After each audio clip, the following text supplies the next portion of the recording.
ঘটনায় বড় খবর, হুমায়ুন কবিরের বাড়ি ঘিরে ফেলেছে পুলিশ। ঘটনাকে কেন্দ্র করে এলাকায় চরম উত্তেজনা ছড়িয়েছে। পুলিশ সূত্রে জানা গিয়েছে, হুমায়ুন কবিরের ব্যক্তিগত নিরাপত্তা রক্ষীর গায়ে হাত তোলার অভিযোগ উঠেছে তার ছেলের বিরুদ্ধে। এই অভিযোগের ভিত্তিতে নিরাপত্তা রক্ষী শক্তিপুর থানায় লিখিত অভিযোগ দায়ের করে। অভিযোগ পাওয়ার পরই বিশাল পুলিশ বাহিনী হুমায়ুন কবিরের বাড়িতে পৌঁছায় এবং পরিস্থিতি নিয়ন্ত্রণে আনতে বাড়ির চারপাশ ঘিরে ফেলে। এরপর হুমায়ুন কবিরের ছেলেকে আটক করে শক্তিপুর থানায় নিয়ে যাওয়া হয়। ঘটনার খবর পেয়ে হুমায়ুন কবির নিজেও শক্তিপুর থানায় পৌঁছান এবং পুলিশের সঙ্গে কথা বলেন। থানায় উপস্থিত হয়ে সাংবাদিকদের মুখোমুখি হয়ে হুমায়ুন কবির জানান, তার ছেলের বিরুদ্ধে আনা সমস্ত অভিযোগ মিথ্যা এবং রাজনৈতিক উদ্দেশ্য প্রণোদিত। তিনি বলেন, এই ঘটনা নিরপেক্ষ তদন্ত হওয়া উচিত। উল্লেখ্য, বাবরি মসজিদের শিলান্যাসকে কেন্দ্র করে রাজ্য তথা দেশ জুড়ে আলোচনায় এসেছিলেন হুমায়ুন কবির।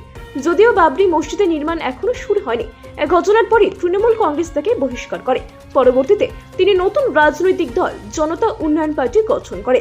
রাজনৈতিক উত্তাল পরিস্থিতির মাঝেই তার ছেলের বিরুদ্ধে ওঠা এই অভিযোগ নতুন করে রাজনৈতিক ও প্রশাসনিক মহলে চাঞ্চল্য সৃষ্টি করেছে। ঘটনাস্থলে এখনো কেন্দ্রীয় বাহিনী ও রাজ্য পুলিশের কড়া নজরদারি চলছে। পরিস্থিতি নিয়ন্ত্রণে রাখতে কোনো রকম ঝুঁকি নিচ্ছে না প্রশাসন। ঘটনা তদন্ত শুরু করেছে পুলিশ। নতুন কোনো তথ্য সামনে এলে তা জানানো হবে। ব্যুরো রিপোর্ট আর বঙ্গ সংবাদ। সবসময় একজন করে ছুটিতে থাকে, মাসে 8 দিন করে তারা দুবার করে যায়, 4 দিন করে 4 দিন করে, তো ওটা টোটালি 8 দিন করে। কিন্তু অ্যাকচুয়ালি ওই 30 দিনই একজন করে অ্যাবসেন্ট থাকে, দুজন করে থাকে। আজকে একজন কালাম, সে কাঁদি বাড়ি, আজকে এসছে 8টার সময় রিপোর্ট করেছে। আমি তখন অফিসে কাজে ব্যস্ত ছিলাম। প্রচুর বীরভূম, নদিয়া, মেদিনীপুর থেকে লোক এসেছিল অত সকালে, তাদের সঙ্গে কথা বলছিলাম। ইন দি টাইম আমার ছেলে আমাকে বলে যে আমি 10 মিনিট তোমার সঙ্গে কথা বলবো, তুমি তো বেরিয়ে যাবো। আলা হ্যাঁ। তারপরে ও আমার ঘরে ঢুকেছে, আমি আর আমার ছেলে ছিলাম। ইন দি টাইম এই জুম্মা খান, এই জঙ্গিপুরে বাড়ি, প্রতি মাসে 8 দিন করে বাড়ি যায়। ও আজকে এসছে, আর ও সঙ্গে সঙ্গে বলা নাই কওয়া নাই, ও আমার 100 মিটার দূরে আলাদা একটা বাড়ি আছে, সেই বাড়িতেই সিকিউরিটিরা থাকে। একজন আমার বাড়িতে থাকে নিচে, আর বাকিরা ওখানে থাকে। ড্রাইভার ওখানে থাকে, কেউ হঠাৎ করে গেস্ট আসলে থাকে। কালকে মেদিনীপুর থেকে 3-4 জন এসছে, করিমপুর থেকে 3-4 জন এসছে। ওই বাড়িতে আমার থাকার জায়গা আছে, তাদেরকে থাকতে দিয়েছি। ও উইদাউট পারমিশনে আমার ঘরে ঢুকে গেছে। ঢুকে ও বলছে যে স্যার বাড়ি যাব। আলাম আজকে বাড়ি যাওয়া হবে না, বাইরে যাও। যেই বলেছে, কেন স্যার আমি বাড়ি যাব না, মানে অধিকারে হয়ে গেছে আর কি। একটা সিকিউরিটি ডিউটি করছে, আমি বলছি বাইরে যাও, আমি আমার ছেলের সঙ্গে কথা বলছি, ও তেড়ে যেন আমাকে চেঞ্জ করছে, কেন বাড়ি যাব না। আমি এই ভদ্রভাবে বলছি তুমি বাইরে যাও। তারপরেও সে শুনতে চাইছে না, তখন একটা ধাক্কা দিয়ে তাকে বের করে দেওয়া হয়েছে। তারপরে সে এখানে এসে কমপ্লেন করেছে। আধিকারিকরা যেটা ভালো বুঝবে করবে। আমার ছেলেকে নিয়ে এসছে, ছেলেকে তার বিরুদ্ধে যা করবে, আমার বিরুদ্ধেও যদি কিছু হয় আমি আইনের দ্বারা সেটা, দীর্ঘদিন সিপিএম এর মোকাবেলা করে এসছি, আজকে আবার শাসক দলের বিরুদ্ধে গেছি। এসব ছোটখাটো হবে, এসব আমার অভ্যস্ত আছে 43 বছরের রাজনীতিতে।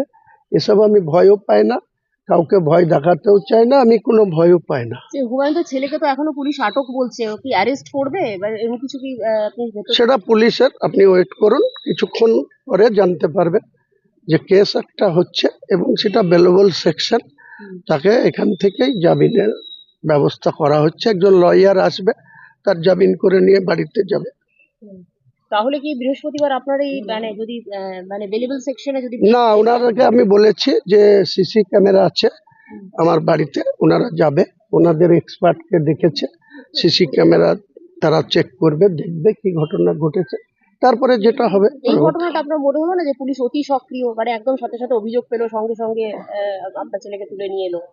সেটা আমি আর বলছি না কিছু, সেটা পুলিশ আধিকারিকরা, তাদের কি ভূমিকা, তারা উপরওয়ালাদের নির্দেশে কাজ করতে হয়। যারা নিচের স্তরে থানা চালায় বা এসডিপিও র্যাঙ্ক, তাদেরকে তো উপরওয়ালাদের নির্দেশ পালন করতে হয়। এই ব্যাপারে আমি আর কিছু বলবো। বৃহস্পতিবার দিন আপনার কর্মসূচি কি ঠিক থাকছে? না না না না, এই ঘটনা নিয়ে আমি হিট অফ দ্য মুভমেন্ট যখন জানতে পেরেছিলাম যে আমার বাড়িতে 4 গাড়ি 5 গাড়ি পুলিশ এসডিপিওর নেতৃত্বে গেছে, তখন আমি বলেছিলাম কিন্তু এখন আলোচনা করে আমার যা মনে হলো যে ঘটনা সামান্য ঘটেছে সেই ঘটনার জন্য কেস হচ্ছে, সেই কেস জুডিশিয়াল দিয়ে আমরা মোকাবেলা করব। আমার নামেও হচ্ছে, ছেলের নামেও হচ্ছে, হোক না। আপনি কি আলোচনায় খুশি? আপনি কি আলোচনায় খুশি? নিশ্চয়ই খুশি, সত্যপূর্ণ আলোচনা হয়েছে। এসডিপিও সাহেব এবং আইসি হরিয়ারপাড়া অরূপ রায় এবং ওসি শক্তিপুর ইন্দ্রনীল মাহাতো, এনাদের সঙ্গে আমার সুন্দর আলোচনা হয়। আপনার বিরুদ্ধে কি কোনো কিছু হ্যাঁ, অভিযোগ তো আমার বাপ ছেলের দুজনের বিরুদ্ধেই দুজনের বিরুদ্ধেই অভিযোগ করেছে। হয়েছে? হ্যাঁ, হুমায়ুন একটু হিন্দিতে নিয়ে নেই আপনার। রায়গঞ্জের খাদ্য রসিকদের জন্য দারুণ সুখবর। শহরের নতুন আকর্ষণ দ্য ওবেট ক্যাফে এখন রায়গঞ্জে। আমাদের দোকানের স্থান রায়গঞ্জ আশীর্বাদ ভবন ও বিজেপি কার্যালয়ের বিপরীতে দ্য ওবেট ক্যাফে। রায়গঞ্জের মানুষের জন্য এসেছে এক দারুণ সুখবর। খাদ্য রসিকদের কথা ভেবেই শহরে যাত্রা শুরু করেছে দ্য ওবেট ক্যাফে, যা ইতিমধ্যেই মন জয় করে নিয়েছে রায়গঞ্জবাসীর। মনোরম পরিবেশ, মানসম্মত খাবার ও সুলভ মূল্যের জন্য এই ক্যাফে এখন শহরের নতুন আড্ডার ঠিকানা। সকাল থেকে রাত পর্যন্ত জমে উঠেছে বন্ধু বান্ধব ও পরিবারের সঙ্গে কফির কাপে গল্প আর সুস্বাদু খাবারের আসর।